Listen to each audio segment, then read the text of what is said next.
ओम श्री गुरुवे नमः। ओम शांति शांति शांति। प्रणाम भगवान। भगवान योग वासिष्ठ महारामायण से निर्वाण प्रकरण पूर्वार्ध सर्ग नंबर 55 लेते हैं भगवान, जिसमें शीर्षक है श्री कृष्ण के द्वारा अर्जुन के प्रति कर्म और ज्ञान के तत्व रहस्य का प्रतिपादन। सत्संग लेते हैं भगवान।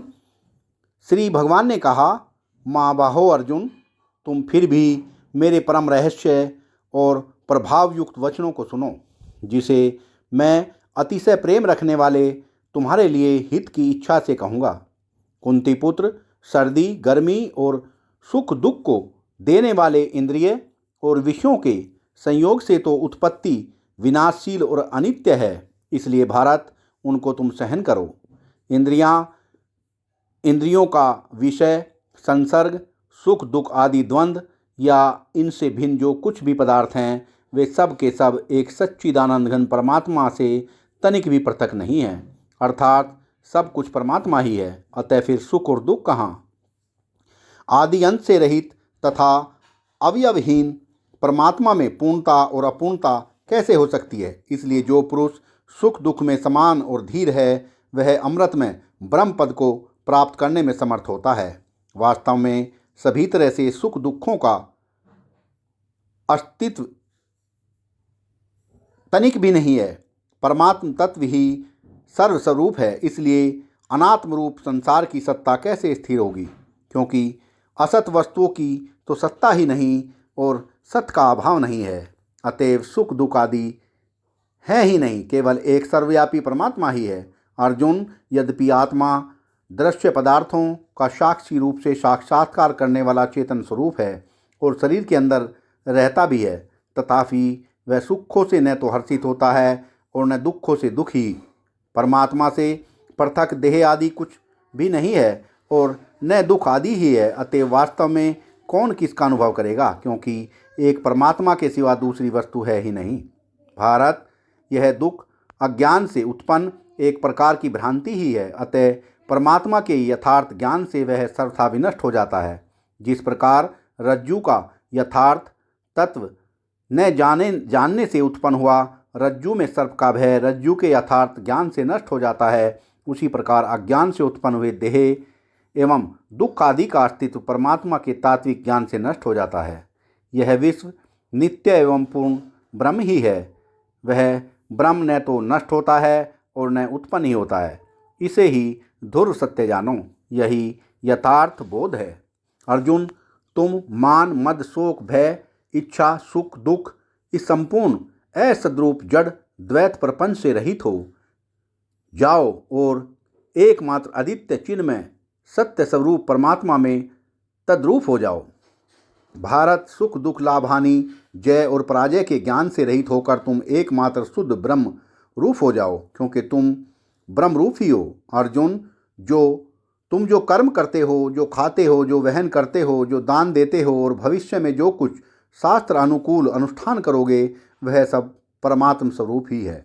इस प्रकार के ज्ञान में स्थिर रहो। जो पुरुष अपने अंतःकरण में जिस पदार्थ का संकल्प करता है, वह निसंदेह उसी रूप में बदल जाता है। इसलिए अर्जुन, सत्य स्वरूप ब्रह्म को प्राप्त करने के लिए तुम सत्य स्वरूप ब्रह्म हो जाओ, क्योंकि जो पुरुष विनाशशील क्रिया रूप संसार में अक्रिय सच्चिदानंद ब्रह्म को देखता है, सच्चिदानंद ब्रह्म को स्थित देखता है और अक्रिय सच्चिदानंद ब्रह्म में विनाशशील क्रिया रूप संसार को कल्पित देखता है, वह मनुष्यों में ज्ञानवान है तथा संपूर्ण कर्मों को कर चुका है, ऐसा कहा गया है। इसलिए अर्जुन, तुम कर्मों में वासना तथा कर्तापन के अभिमान से रहित हो जाओ।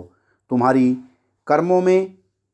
कर्मों को न करने में आसक्ति न हो और तुम योग में स्थित हुए अनासक्त भाव से शास्त्र विहित कर्तव्य कर्मों का आचरण करो। मूर्ता कर्मण्यता तथा कर्मों के आसक्ति के आश्रय से रहित हुए सब में संभाव होकर स्थिर रहो। जो पुरुष समस्त कर्मों में और उनके फलों में आसक्ति का सर्वथा त्याग करके संसार के आश्रय से रहित हो गया है, वह परमात्मा में नित्य तृप्त है। वह कर्मों को भली भांति करता हुआ भी वास्तव में कुछ भी नहीं करता। परमात्मा के यथार्थ तात्विक ज्ञान का आश्रय लेने वाले आसक्ति रहित महात्मा के हृदय में संपूर्ण कर्म करते हुए भी कहीं कभी कर्तव्याभिमान नहीं होता। कर्तव्याभिमान न रहने से अभोक्तत्व की सिद्धि होती है और भोक्तत्व के अभाव से समता तथा एकता की सिद्धि होती है। उस समता और एकता से अनंतता की सिद्धि होती है तथा उससे अनंत नित्य विज्ञान आनंद घन ब्रह्म की प्राप्ति हो जाती है, जिसके संपूर्ण शास्त्र सम्मत कर्म बिना कामना और संकल्प के होते हैं तथा जिसके समस्त कर्म ज्ञान रूप अग्नि के द्वारा भस्म हो गए हैं। उस महापुरुष को ज्ञानी जन भी पंडित कहते हैं, जो सम सौम्य स्थिर स्वस्थ शांत और सब पदार्थों से निस्पृह होकर स्थिर रहता है। वह कर्म करता हुआ भी वास्तव में कुछ नहीं करता। इसलिए अर्जुन, तुम हर्ष शोक आदि द्वंद्वों से रहित नित्य वस्तु परमात्मा में स्थित योग क्षेम को न चाहने वाले और स्वाधीन अंतःकरण वाले हो जाओ एवं न्याय से प्राप्त शास्त्रोक्त कर्मों को करते हुए पृथ्वी को विभूषित करने वाले आदर्श पुरुष बन जाओ। जो मूढ़ बुद्धि मनुष्य समस्त इंद्रियों को हठपूर्वक ऊपर से रोककर मन से उन इंद्रियों के विषयों का चिंतन करता है, वह मिथ्याचारी अर्थात दम्भी कहा जाता है। किंतु अर्जुन, जो पुरुष मन से इंद्रियों को वश में करके अनासक्त हुआ समस्त इंद्रियों द्वारा कर्म योग का आचरण करता है, वही श्रेष्ठ है। जैसे नाना नदियों के जल सब ओर से परिपूर्ण अचल प्रतिष्ठा वाले समुद्र में उसको विचलित न करते हुए ही समा जाते हैं, वैसे ही सब भोग जिस स्थित प्रज्ञ पुरुष में किसी प्रकार का विकार उत्पन्न किए बिना ही समा जाते हैं, वही पुरुष परम शांति को प्राप्त होता है, भोगों को चाहने वाला नहीं। सत्संग को विराम देते हैं भगवान। प्रणाम भगवान।